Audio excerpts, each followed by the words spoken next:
So that's like IIT, obviously. That's, I think, the main candidate for a mathematical theory of consciousness. That's a problem. That's probably one of the most clear case of failure in the field. Yeah. Interesting. It's also over promoted, and I think it's also almost I think let me put it even stronger still, because I'm already sleep deprived. I gave my disclaimer, but actually I would say I think it's a liability to the field at this point. IIT, a very major liability to the entire field. Yeah. Really? So why do you think so many people are excited about it? I mean, not just as neuroscientists, but there seems to be a kind of general excitement about IIT. I think there are two factors. One is just unfortunate, but I think many people mistaken. I think it's come from I think both are unfortunate. So the first one is in the 90s when people claimed that consciousness research really happened. Are you drinking scotch? It's rye whiskey. Oh, damn, I wish I had a drink. But anyway, I'll make you one and fax it over. But in the 90s when they pretended that the consciousness researchers happened right there, is historically just false. Yeah, is a revised history. Unfortunately, because when you go back before the 90s, it's very hard. Papers are not in PubMed, so a lot of people are too lazy to dig up the literature. But it's very obvious that, of course. I mean, it's just blatantly false. So even the people it's not like hidden literature. The thing that people talk about, like blind sight, Lebet experiments, split brain, all of this stuff, of course, way before the 90s. Yeah. Where the bar spoke, all of that before 90s. But somehow there's a lie that goes around and say, oh, it all started in the 90s. And what really happened in the 90s, the physicists jumped in and really stole the show.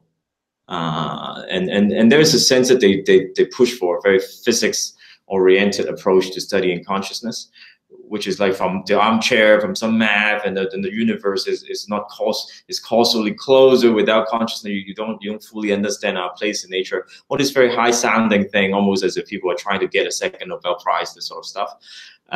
That really got a lot of physicists and people think that as a problem, it's more like a physics problem than a biomedical science problem, and that is bad because at the end of the day, it is about the brain and stuff. I mean, at least most of the studies are about the brain. If you want to study consciousness in trees, you go ahead. I mean, I don't want to hang out with you in the same conference anyway. But if you want to study consciousness in brains, then you need to study brains, and you need to study brains using the methods of studying brains, which is like neuroscience and all this stuff. And then the physics approach really just radically don't work, right? Yeah. I mean, we don't have the foundation of Newtonian physics, which is very empirically rigorous and robust, that are called laws. We don't have laws in neuroscience. I mean, there might be some, but nothing at the level you hoped you would get. So really, it's really a slow accumulation of evidence kind of thing. So IIT has a flavor that appeals to some people who have this kind of physics-oriented approach. I think that's one reason there's some excitement, but there's a small reason. I think the bigger reason is just because my good colleague and friend and mentor, Christoph Koch, I think he just over-promoted the theory. And I think I have to say, I'm sorry to say, it's just foul play. He just go around saying that this is the best theory, this is the most promising theory. I'm not making it up. You can find it in quotes in popular articles everywhere, and I think that's just wrong. We know that's wrong. Actually, if you go to ASCC, it's like one of the least accepted theory. Actually, one of the most disliked theory, I would say, because it's been so over-promoted and yet it's so poor. Right. Yeah, I mean, I definitely agree that he has an enormous influence on the field, and he's using it to promote a certain theory. And in fact, it's kind of underhanded. He's basically setting it up so that there's only two dominant players, IIT and global workspace theory. And it's just a false picture. I mean, to me, that's even worse than I talk about the 90s revising history. This is even worse than that. It's revising current, basically misrepresenting the field to the degree that basically, I think, undercuts the progress of the field. Yeah, I mean, I think that's a real issue. I mean, I've actually been pressured by editors to address IIT when I was writing things that have nothing to do with it. So you get comments back and say, "Why isn't IIT addressed in here? Information integrated theory, like where is it?" Like, well, it's not really relevant. but I think at this point, it would be fair to say, you don't consider it a scientifically, it's basically not a scientific theory. So I think I also don't. It's like if someone asks you to comment on Freud, you can refuse.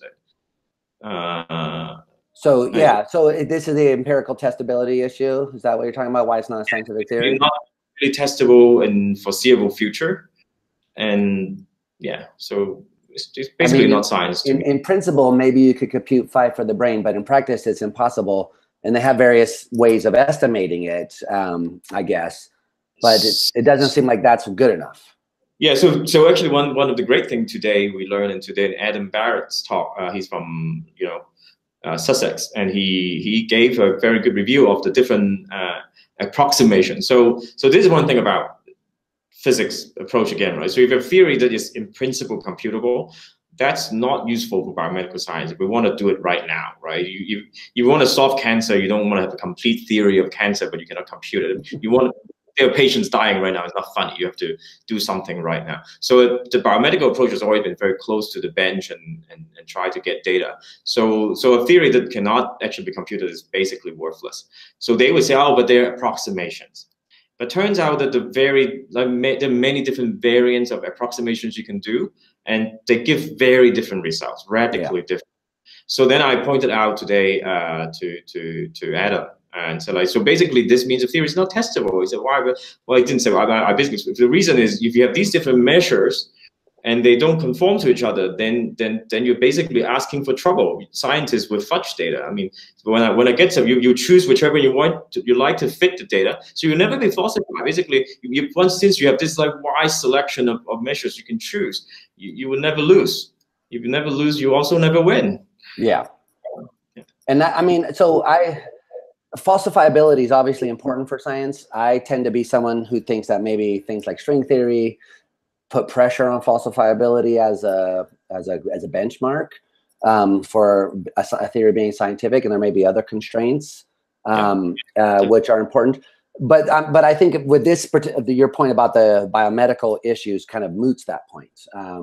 Exactly. That makes it much more important and close to home. But also, I would say I think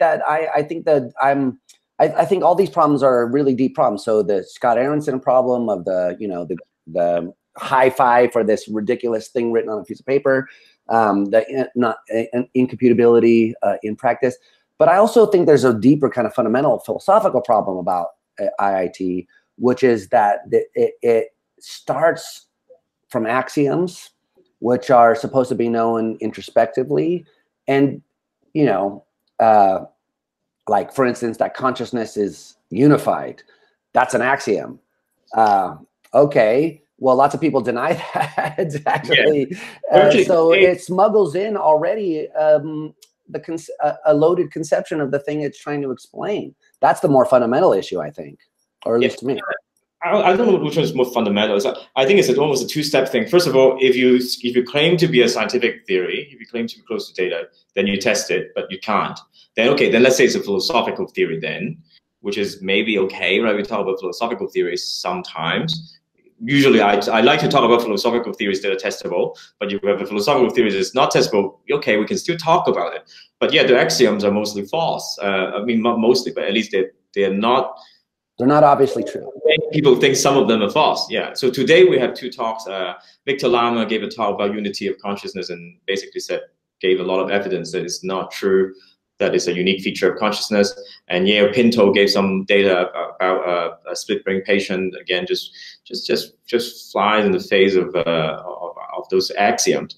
And there's also one more. Dave Chalmers also came out and talked about how IIT is probably hopeless in solving the meta problem of consciousness. That you probably know better than I do what it is. And the argument is if a theory of consciousness does not address the meta problem, it probably will also be hopeless in addressing the hard problem, which is what IIT pretends to be addressing. Right. So I think it's a philosophical theory. It also doesn't cut it. So it's not science. It's bad philosophy. Then maybe we just throw it away. I mean, come on. I just don't know why we're so. I think there's maybe some empirical variants of IIT. Some ideas can be taken. I don't want to throw the baby out with the bathwater. There's some young people. I mean, some junior people doing work on this, like Oyasumi. So there's some good people doing good work related to IIT. Or Adam Barrett himself, I think, does good work. But the fundamental theory is to me should be dead long ago. Yeah, it is a bit surprising to me that the ideas came with so little data and swept over. And I've seen some really bad philosophizing, excuse me, around IIT, to be honest. People telling us that it's going to help us understand what it's like to be a bat, for example. And some of the basic philosophical stuff just seems wrong about the theory. The theory can't tell us what it's like to be a bat. I mean, telling us that there's a conceptual structure as defined by IIT doesn't seem to give any kind of hint to what it's like to be the creature with that conceptual structure. I just don't see. Yeah, I think it's a pretty broad consensus that the popularity of the theory within philosophy is extremely poor.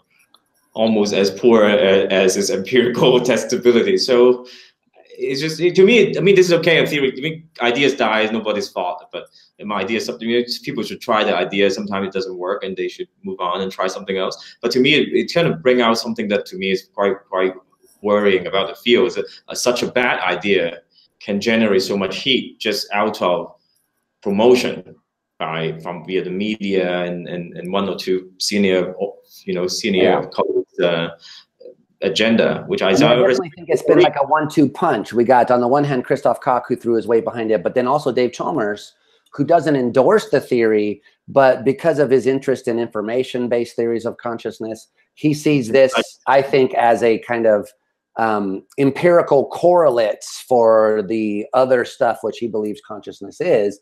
And so when you have two very influential people saying, well, either this theory is correct or it's got something serious to say about consciousness, then people start to pay attention. And, you know, there are